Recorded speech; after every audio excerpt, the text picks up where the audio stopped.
महला दूजा। निःफलं तस् जन्मस जावत ब्रह्मणा बिंदते। साध संगत जी 148 अंग के ऊपर ये महला गुरु अंगद देव जी महाराज के पवित्र मुखारबिंद से उच्चारण हुआ सुशोभित है। सिख गुरु महाराज के पास आ रहे हैं। गुरु महाराज खडूर साहिब में हैं और गुरु महाराज के दर्शन करने के बाद, गदगद होने के बाद, खुश होने के बाद, निहाल होने के बाद गुरु अंगद देव जी महाराज के चरणों में एक बड़ा प्यारा सवाल रखते हैं। महाराज को पूछते हैं, महाराज कि ये जन्म हमें मिला, पर इस जन्म की सफलता और निसफलता के बारे में आप कुछ बताइए हमें कि भी जन्म लेने के बाद हम कब माने कि हम सफल जन्म, अपना जन्म सफल करके जा रहे हैं, और हम कब माने कि हमारा जन्म जो है वो असफल हो गया, निसफल रह गया। तो उस बारे में गुरु अंगद देव जी महाराज बड़े प्यार से उच्चारण करते हैं। नेह फलं तस जन्मस जावत ब्रह्मणा बिंदते। महाराज कह रहे हैं कि तिस जो लोगों, वो पुरुष जिनके जन्म का होना साध संगत जी नेहफलंग, नेहफलंग का मतलब कि बिना फल के, ये साध संगत जी संस्कृत के वर्ड हैं। और क्योंकि महाराज के पास जो उस टाइम संगत आई थी वो ज़्यादातर हिंदू पंडित या विद्वान लोग आया करते थे महाराज से ज्ञान लेने के लिए, पूछने के लिए। कुछ लोग टेस्ट करने भी आते थे। तो महाराज यहाँ कह रहे हैं कि उन लोगों का जन्म लेना नेहफलंग है, मतलब कि व्यर्थ है, जो ब्रह्म को नहीं जान पाते। मतलब ब्रह्म ना बिंदते, बिंदते मतलब कि ब्रह्म तक नहीं पहुँच पाते, या ब्रह्म के ज्ञान तक नहीं पहुँच पाते, या ब्रह्म के ज्ञान को पाने की इच्छा नहीं रख पाते अपने मन के अंदर। जन्म तो ले लिया, जन्म लेके खा लिया, पी लिया, नहा लिया, धो लिया, काम काज भी कर लिया, बच्चे भी पैदा कर लिए, बच्चों का भी शादी, लेकिन ये सब कुछ करते करते अगर कहीं ना कहीं साथ में बंदगी भक्ति होती रहे, सतनाम वाहिगुरु का जाप होता रहे, तो साथ संगत जी इसका मतलब कि हम ब्रह्म की तरफ चल रहे हैं। और अगर कहीं हम सिर्फ अपने तक की, अपने जोगे ही रह गए, तो इसका मतलब हमारे जो जन्म है वो फल के बिना ही, हम फल लिए बिना ही चले जाएंगे। सागरं संसारस गुर प्रसादी तरह के।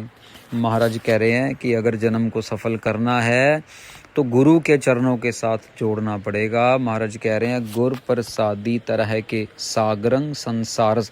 ये जो संसार रूपी सागर है ना, ये सागर गुरु की कृपा से कोई विरले विरले ही तरते हैं, गुरु प्रसादी तरह के तरते हैं। क्योंकि साध संगत जी सागर को तैरने के लिए, सागर को पार करने के लिए तैरना आना ज़रूरी है। क्योंकि सागर में तो आपको पता है बहुत तेज़ तूफ़ान भी आते हैं। भले ही किश्ती चलानी आती भी हो, लेकिन तूफ़ान में तो फिर जब अगर डूब गए तो फिर क्या करेंगे। लेकिन तैरना आता होगा तो कोई विरला विरला ही बच जाता है। पर वो बचते कैसे हैं? जो गुरु महाराज की दया के पात्र बन जाते हैं।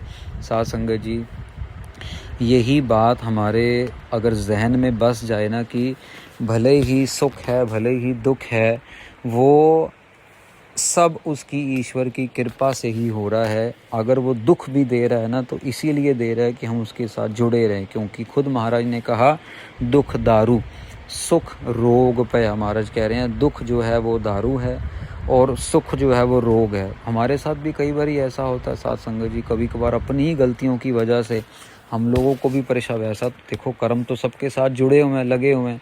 अभी पीछे कुछ समय पहले हम लोग दिल्ली में थे, तो संगत ने एक गाड़ी दी हुई थी। दिल्ली में जब जाना है तो भाई चलो सफ़र करना है, व्हील चेयर रखनी है, तो गाड़ी दी हुई थी।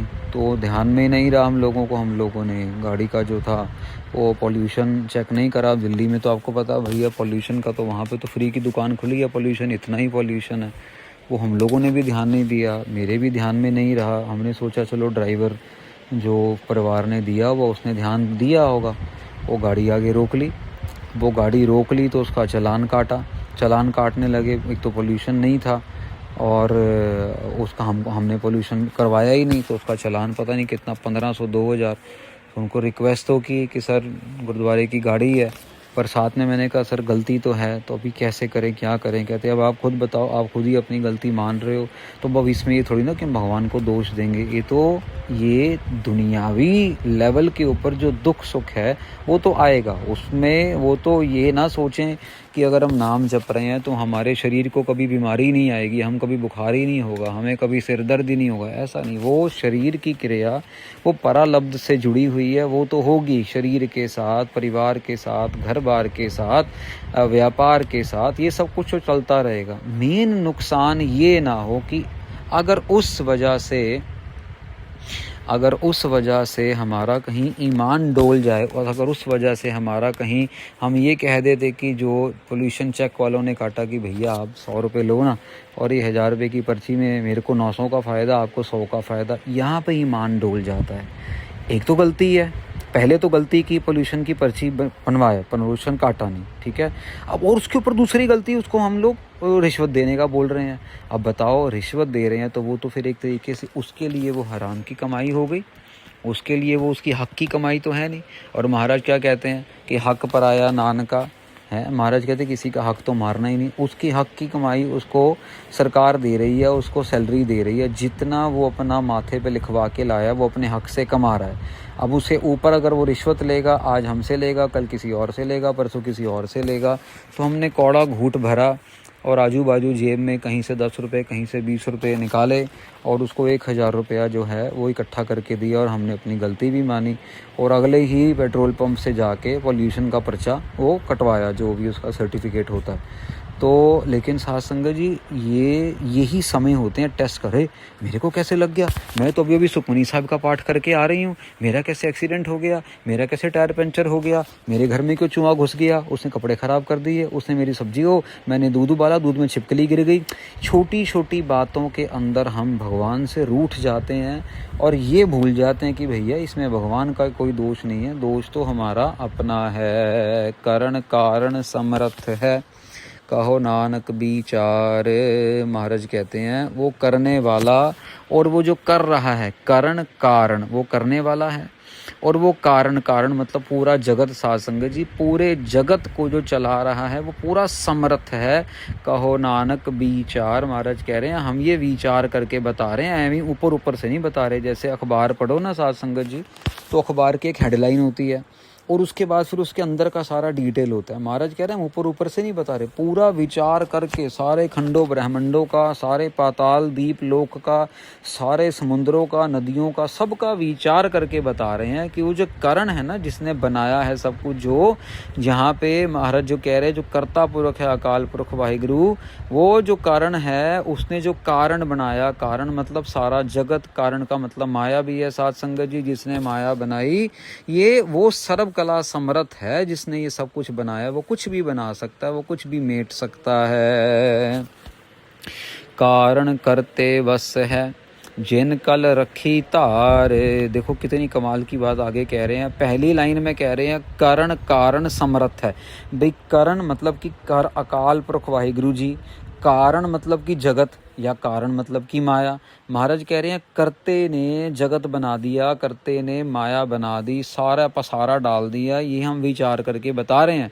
अब अगली पंक्ति में कह रहे हैं लेकिन कारण करते वश है, कि भी जो माया है, जो जगत है, ये सब कुछ परमेश्वर के वश में है। जिन कल रखी तार, वो परमेश्वर जिसने कल युग के अंदर जो है हमारा उद्धार करना है, वो परमेश्वर जिसके अंदर ये सब कुछ, ये सब उसके अधीन है, और कलयुग के अंदर ये सारी की सारी राखी उसने करनी है। कल राखी धार का मतलब ये भी बनता है साध संगत जी कि उसने अपनी कला इनके अंदर धारी रखी हुई है, कि उसने अपनी कला इनके अंदर, जैसे हमारे शरीरों में महाराज की शक्ति है, आत्मा है, परम आत्मा की शक्ति आत्मा के रूप में हमारे शरीरों में है। महाराज यह कह रहे उसने अपनी कला चारों तरफ बिखेरी हुई है, उसकी कला की वजह से ये सारा का सारा कारण उस कर्ते के वश में है।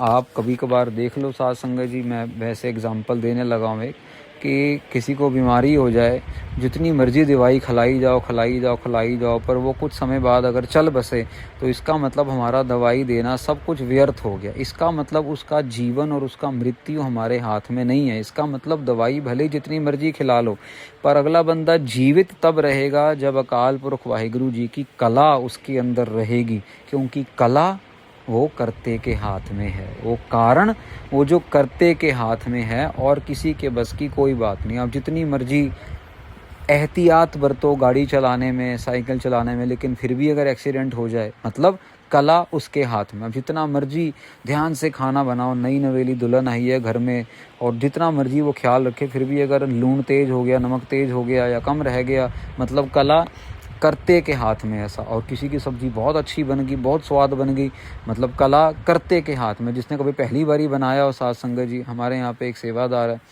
तो वो इंग्लैंड से आए और ये पीछे सिलेंडर की किल्लत हो गई थी, तो हम लोगों ने सोचा भी हम लोग मतलब जो लंगर है वो गुरुद्वारा साहब में ही बनाते हैं। नहीं तो पहले लंगर जो था वो एक नीचे फैक्ट्री में बनता था, वहाँ से आता था, तो गुरुद्वारे में बनाना शुरू किया। लेकिन अब बनाए कौन, तो महाराज को अरदास की, महाराज कौन बनाए, तो एक ही सेवादार हमें समझ आया, उनको रिक्वेस्ट की, मैंने कहा आप बनाओ। कभी लंगर नहीं बनाया, लंगर छोड़ो, किचन के अंदर भी काम, क्योंकि कईयों की वृत्ति होती है, कई कंप्यूटर में तेज़ हैं, कई लिखा पढ़ी में तेज़ हैं, अकाउंटिंग में तेज़ हैं, हिसाब किताब में तेज़ हैं, कई खाना बनाने में तेज़ हैं।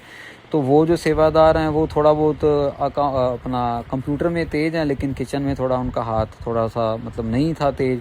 अरे महाराज ने ऐसी कृपा की, साथ संगत जी, 40-40, 50-50 लोगों का लंगर बन रहा। इतना स्वाद लंगर, ऐसे लग रहा है जैसे कोई 5 स्टार होटल से आया हो। इतना रिच, इतना बढ़िया, ऐसा मसाला, ऐसा तड़का, माय गॉड। हम तो चलो मसाला कम खाते हैं, पर एक एक प्रसादा जब छकते हैं संडे को, तो संडे संडे लंगर बनता। हम हैरान हो गए, अभी आज तकरीबन 5-6 हफ्ते हो गए वो बना रहे हैं। महाराज ने ऐसी कला बरता दी, जिन्होंने मतलब समझ लो कि 5 लोगों से ज़्यादा या 4 लोगों से ज़्यादा का बनाया ना हो, और उनसे महाराज 50-50 लोगों का बनवा ले, बिना किसी ट्रेनिंग के, बिना किसी कह लो कि गाइड के। बस महाराज के आगे अरदास की, देख करके महाराज कृपा करना, संगत के लिए लंगर बनना है। आपकी संगत का लंगर जो है स्वाद बने और आपकी संगत खुश होके जाए, क्योंकि संगत दूर से आती है, और फिर 2-2.5 घंटे यहाँ पे पाठ पूजा चलता है, कीर्तन होता है, उसके बाद फिर भूख तो लगी होती है। तो महाराज ने बड़े प्यार से वो हमारी बेनती सुनी, और वो लंगर जो है सा, ये एक प्राइम एग्जाम्पल है, कला जो है वो अकाल पुरख वाहिगुरु जी के हाथ में है। तो इसके बाद साथ संगत जी पौड़ी आएगी, और फिर उसके बाद आगे बढ़ेंगे।